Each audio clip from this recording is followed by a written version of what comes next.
ఈ 2024లో జరగబోయే ఈ కురుక్షేత్రంలో మోసం, అబద్ధాలు, వెన్నుపోట్లు, కుట్రలు, ఈ పాత్రలన్నీ కూడా కలిపితే, అంటే సినిమాలో విలన్ క్యారెక్టర్లకున్న విలన్ క్యారెక్టర్ లో మనకు నచ్చనివన్నీ కూడా కలిపితే పుట్టే కొత్త క్యారెక్టర్ గురించి కాస్త మాట్లాడుకుందామా?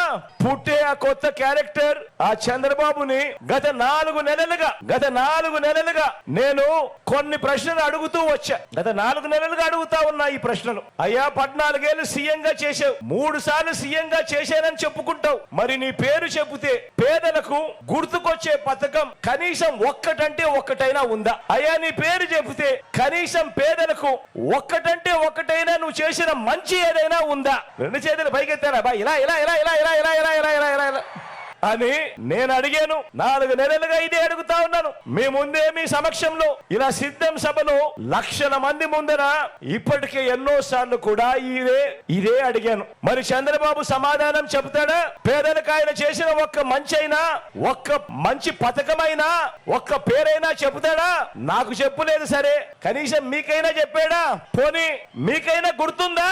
అది లేదు. మరో ప్రశ్న కూడా చంద్రబాబును అడిగా. మీ బిడ్డ చంద్రబాబును మరో ప్రశ్న కూడా అడిగాడు. అయ్యా చంద్రబాబు, 3 సార్లు ముఖ్యమంత్రిగా చేశావు అని చెప్పుకుంటావు, 14 ఏళ్ళు ముఖ్యమంత్రిగా పరిపాలన చేశావు అని చెప్పుకుంటావు. మరి ఎన్నికల ముందు ఆ 3 సార్లు ఎన్నికల మేనిఫెస్టో అంటూ రంగురంగుల కాగితాలు ఇచ్చావు.